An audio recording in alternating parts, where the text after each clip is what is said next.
Hello my dear friends, you're on the Military Summary channel, and this short video we're going to discuss the most important events that took place during the previous night of the local time. And of course, the most important updates are coming from Urozhaine, the settlement that's located on the Vremivka tactical bridgehead. According to some Russian sources, as a result of fierce clashes, offensive operation in this area, the Russians were forced to step back from the settlement. The Ukrainians basically were attacking this settlement from three directions. The Ukrainians were attacking from the north along the main street of the settlement of Urozhaine.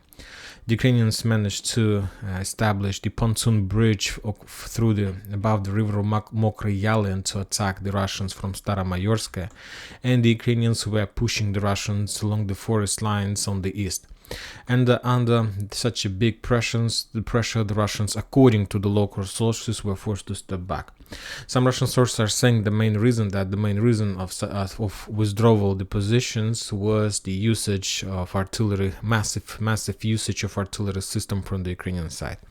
And just a few sources confirms that the main reason why the Russians took a decision to step back from this area is that the Ukrainians started using JDAM bombs in this settlement.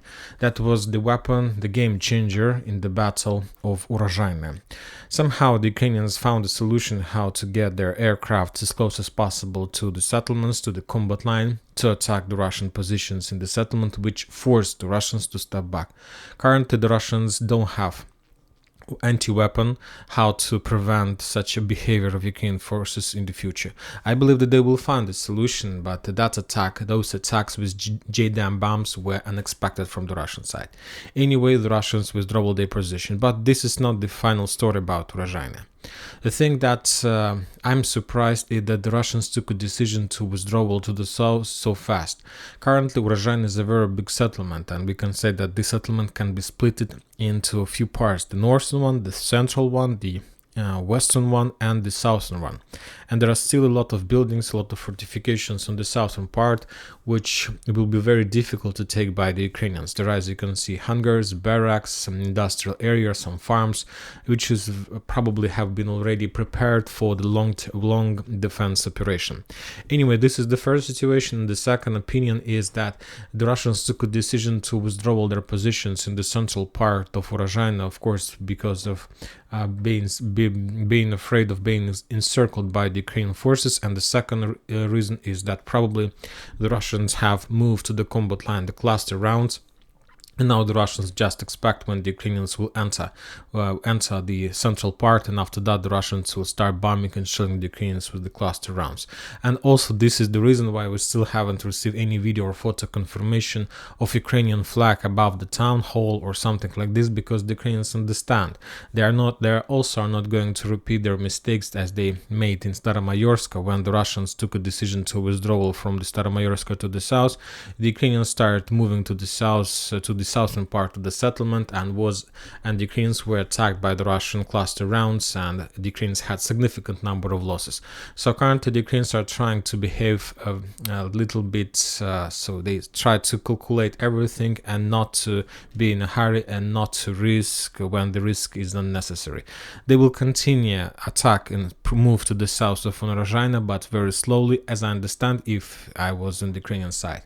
So the battle for Urozhaine has been already completed, and the results is that the Russians were forced to step back towards the second settlement on this defense belt, is Zavitno-Bazhanye. And basically the next battle is going to take place between Piryutne and Zavitno-Bazhanye for the fields between these two settlements. The Ukrainians need to maintain the gap, to maintain the combat line, and to shorten the combat line in this area. So this the most important updates about the situation. Now we're moving to the west and going to talk about Rabotino. The Ukrainians continue offensive operation in that settlement. The Ukrainians were attacking the Russians also from many directions, and the Ukrainians were bombing the Russians in the Rabotino, in the central and the southern part of Rabotino as well.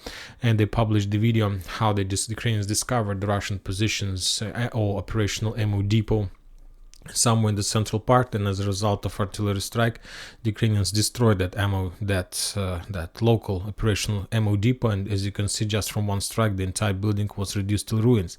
But this is not the most important update that we got from this area. The most important that the Russian sources reported, Russian soldiers on the ground reported that Ukrainians started using the chemical weapon in this area.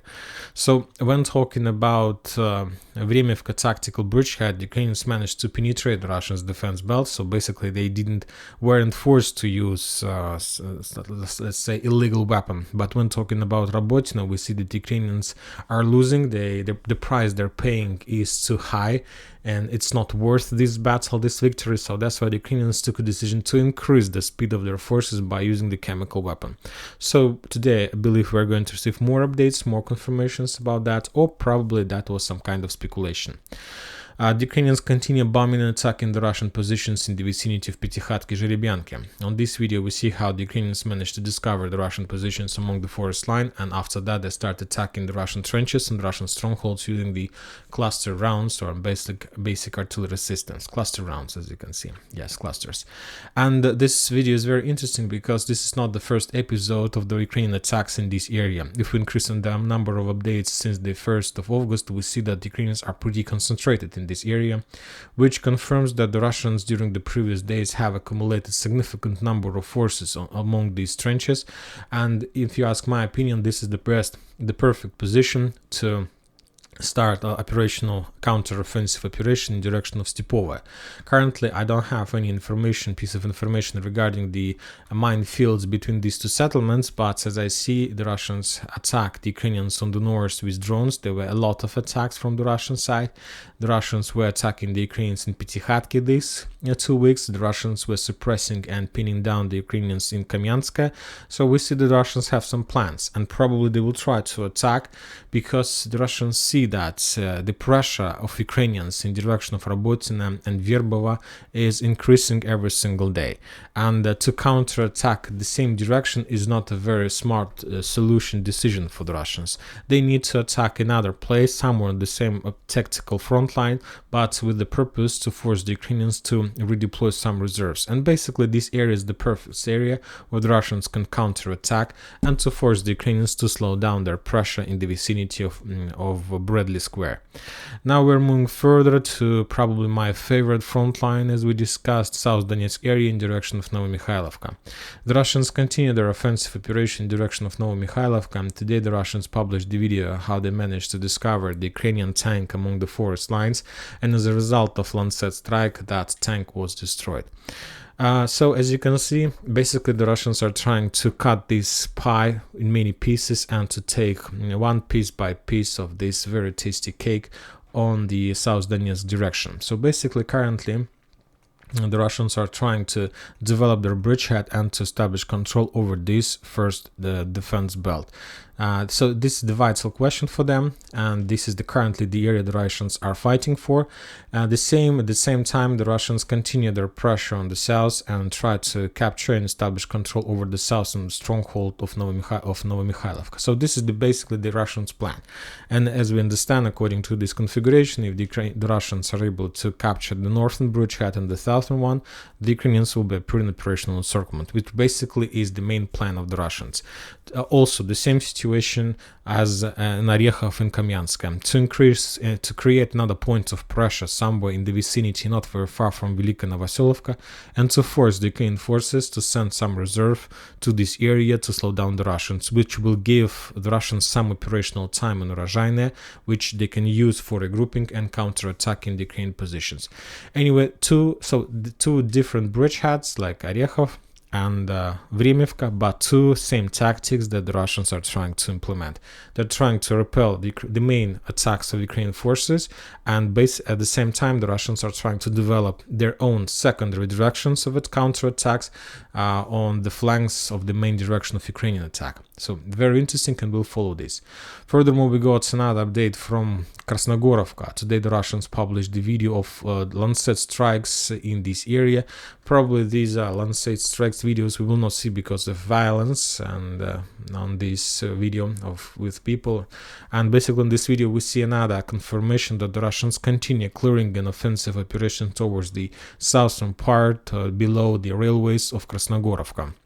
So about Krasnogorovka, they find like the most important part of the Battle of Krasnogorovka hasn't started yet, but the preparation is going. Now we're moving further to the Artyomovsk-Bakhmut front line. The Russians reported that as a result of regrouping, they're planning to redeploy in the vicinity of Andreevka and Klishevka up to 2 battalion and 1 artillery division. So these are the forces that the Russians are trying to redeploy, and the question I have whether these forces are planning to be redeployed for defense purposes or counterattack purposes. For now we haven't received because like there is like 2 battalions which can be used, motorized battalions which can be used as in defense purposes and offensive purposes, and the artillery squad also can be used in this and the one and the second purpose, to attack and to defend. So for now I don't have any information, but we know that the Ukrainians stopped any activity in this area, like at least the activity that we saw at least months ago. So probably they have some problems, and probably a lot of forces were deployed in the direction of Liman and Kupiansk. And the most important thing regarding this reinforcement, the Russian sources are saying that these forces were redeployed from Liman direction, and Liman direction is this one. So Tarskoye Salient, Karamzinka. So from this bridgehead, the Russians took a decision to redeploy some forces in direction of Artyomovsk and south of Andreevka and Klishevka. Also, the Russians published a video of tank attack against the Ukrainian positions. This video we're going to use just for the geolocation purposes. On this video, we see how the Russian T-90 was attacking the Ukrainian positions from this forest line in direction of the southern forest lines, somewhere in this direction, which also confirms the Ukrainian control of this probably forest line and of course this channel. Maybe the Ukrainians were able to return back this territory during the previous day or two. Now we are moving further to the Bilogorovka and Sporne. So the Russians also have some certain focus and some certain interest in the area between Vyimka, Ivanodarivka and Sporne. Today the Russians published another video how they were bombing and attacking the Ukrainian positions in the settlement, and as a result of those attacks the Russians discovered and destroyed local ammo depot in this area. And if we increase the number of updates from this bridgehead from the beginning of August, we see that the Russians are pretty focused in this area and they have some interest. They're attacking the Ukrainians along the railways, and they're attacking the Ukrainians in the western part of Sporne. Probably in the next few days, the Russians will make another attempt to capture the settlement finally. And we got updates from Bilogorovka. The Russians continue their artillery preparation of the settlement, yet they haven't managed to capture the settlement, but they're doing everything they can for these purposes. And today the Russians published how they discovered another Ukrainian ammo depot on the ground, and after drone coordinated their artillery, the Russians made a strike and the building was destroyed under Russian fire, but also without any changes on the ground. If you take a look at this video one more time, we see that there are a lot of buildings that still the Ukrainians can use for defense purposes.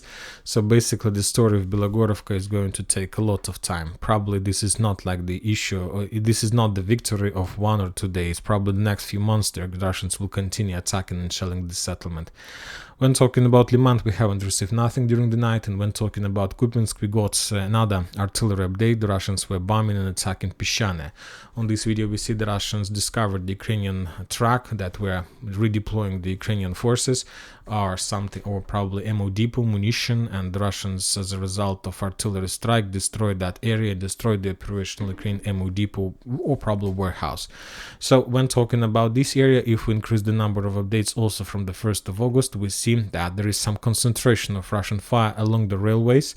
And basically, if we take a look at this area, we understand that this is the perfect position for the Ukrainians for the deploying of their artillery systems, because basically from these directions the Ukrainians have almost the same distance to Sinkovka, where the Russians are trying to attack, to Pershatravneva, and of course to Novoselovka, Kotlarovka bridgehead. So, and probably the Russians understand also the situation that from this bridgehead the Ukrainians can support and control the entire combat line, and that means that Ukrainians will concentrate significant number of artillery forces, ammo depots, and so on, and the Russians just try to work with every single building, with every single geolocation they have, trying to destroy and reduce as much as possible of Ukrainians in this area. And that's it for this short video. Military Summary channel reminds we condemn any violence in the world. Thank you for watching. Subscribe to my channel, put your likes, join my Patreon, and have a good day. Bye bye.